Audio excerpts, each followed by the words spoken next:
Hey, what's up guys, Zeshin here, and welcome back, finally, I've been gone forever, to Weekly Gaming News episode,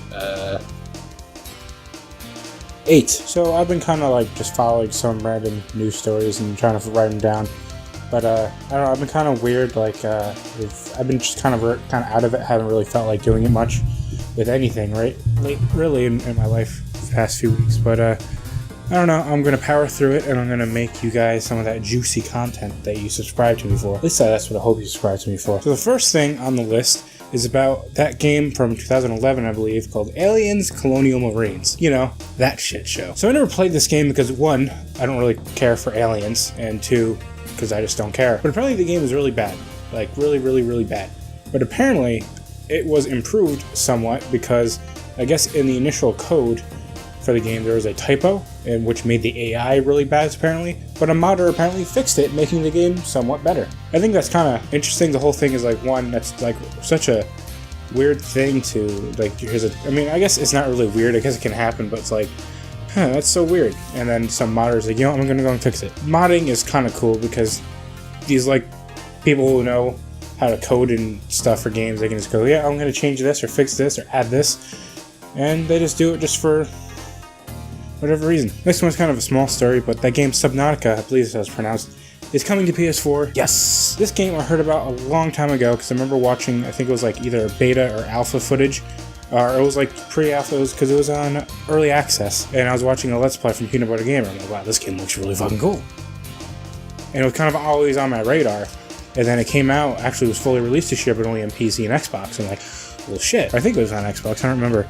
It was released on PC, and I was like, well shit.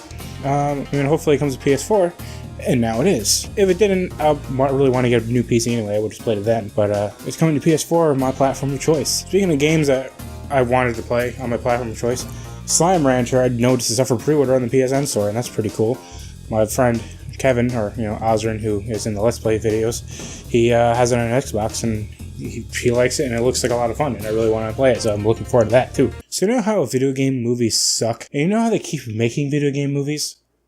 Why? Why? Why? Why? Why? Why? Why? But apparently, there was a fan film starring, like, an actual well-known actor, Nathan Fillion, who I know who he is, I'm not terribly familiar with his work, though. I've seen a few things he's been in. But he did a Uncharted fan film, and apparently it was really good. I didn't watch it because I don't care.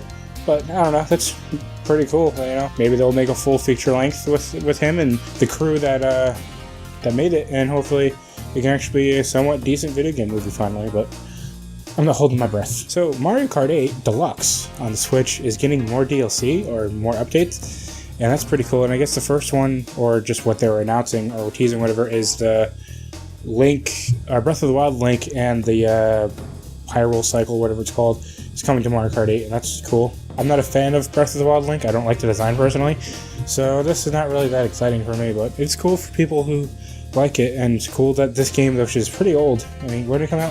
2014 or 15? I don't remember, no, it gotta have been 14.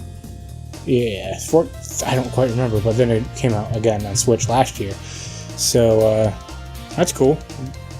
Mario Kart 8 is a great game. So this one is a little weird, and like going into political aspects of stuff, and it's Ubisoft is like banning players who use, I assume, any kind of offensive slur, racist, sexist, homophobic, whatever, and even if they are slanged terms, like instead of saying the N-word, people do the N-I-B-B-A, and even that is getting people banned, and because it's like an intent or whatever.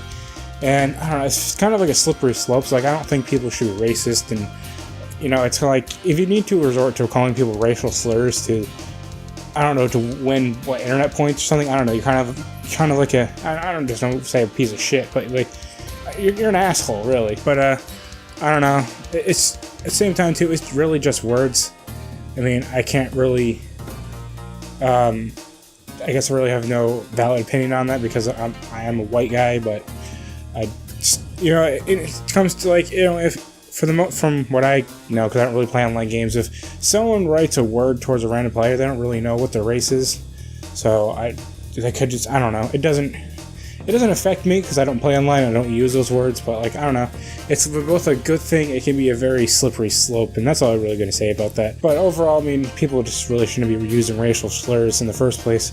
I mean, it's really not necessary. Hell, is using insults in general. Like, just kind of people should just be nicer to each other. I don't know. Now I want to talk about Guerrilla Games, developers of such games like Killzone and Horizon Zero Dawn. Well, anyway, I guess they're expanding. They're moving to a new office, a new bigger office. They're planning on growing their team size from 250 to 400, and I guess they're saying they plan on having multiple big games that are already established franchise in development. So I assume Horizon 2 and a new Killzone, which is pretty cool because I like Killzone. They're not the greatest first-person shooter in the world, but they're really fun. I like the setting. You know, I like kind of more sci-fi, futuristic shooters. And, you know, I thought they had mechanics and stuff were pretty solid, in my opinion. Shadowfall was a really fun game. I like playing that one. But, this is cool. Good for Guerrilla. I'm glad they're doing well. I'm glad Horizon, like, kind of put them on the map of one of the big powerhouse developers, especially under the Sony first-party umbrella. So, that's really cool for them. Now, I want to talk about some Spyro the motherfucking Dragon. So, Spyro holds a special place in my heart.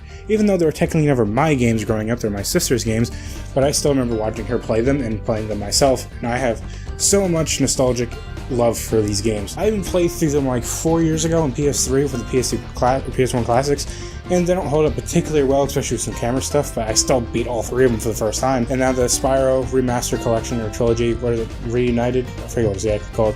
It's coming out September. Super stoked for that. One thing that's cool is that you can switch between the original PS1 music and the new remastered, recomposed, whatever music for the remakes, or they're basically all remakes, like, let's be real, which I think is pretty cool. And they also released some gameplay. I saw like IGN and GameSpot uploading videos about it, and the game looks fantastic. There are some things that are a little bit like, that's not quite how I thought it would look, but like, I don't know, as long as the gameplay and the charm and the Spyro-ness of it all, sorry to smack the mic, is there, I'll be so happy. Another thing about Spyro is that apparently on the official Spyro website, if you choose the platforms, Nintendo Switch is there. Not surprising, seeing how Crash came to a Switch, and, you know, Switch is doing really popular, and this game just makes sense on Nintendo Switch, like, honestly. So that's cool. So I don't know when it's going to come out on Switch, but hopefully it comes out sooner than later for all those Switch players. I'm going to play it on PS4, and maybe I'll get it on the Switch. I don't know. I don't really play third-party games on anything else but PlayStation, but that's just me. And the last thing I want to talk about is, and I'm sure there's more news that I probably missed, but like, I'm kind of only like sort of following and not fully paying attention to everything going around. Again, not really in the best state of mind. I'm just kind of feeling kind of down lately, but that's not important right now. What's important is getting this juicy content out, and I need to stop saying juicy. But so I want to talk about Spider-man PS4. So we got a PS4 Pro bundle and special edition announced, and it looks okay. It's really red, and it's got just the Spider-Man logo on it. And I'm not a fan of the controller either, but it's cool. It's getting some love, and this game looks fantastic. I can't wait for this game either. Like, September's gonna be like Spyro, Spider-Man. One of my favorite superheroes in a new game that looks fucking awesome. One of my favorite trilogies from childhood being reborn anew. Choices. I'm probably gonna play Spyro first, to be honest. I don't know which one comes out first. They need to look at the release dates, but they come out in September, so. And Spider-Man's a big open world game that's gonna take some time than Spyro's 3 games.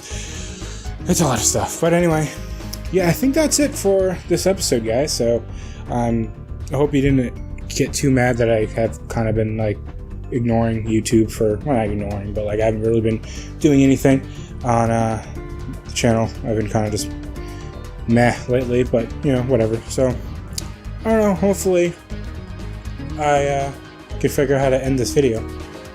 But hopefully you guys enjoyed this, and please come back for more. Hopefully I can get back to you guys next week with another episode. We'll have to see how I feel, but I'm going to try. And yeah, and also, thank you. I finally hit 300 subscribers. That's pretty fucking cool. And here's for another 300, hopefully sooner than later. And so yeah, please like, share, comment, subscribe. Go to my Let's Play channel. That's like barely even active anymore, but hopefully we'll do stuff on it again soon. and subscribe. I don't even know if this is where they're gonna go. Maybe I'll just edit this or not edit, but put the actual things here. But and then go to my band channel. Again, no content up there yet. Hopefully soon. I don't know what's going on with our first song. It's some parts are recorded, some parts are not. We know the song, like we can play it as a band, but we, I don't know. It doesn't matter. So yeah, thank you guys for watching, and I'll see you guys hopefully next week.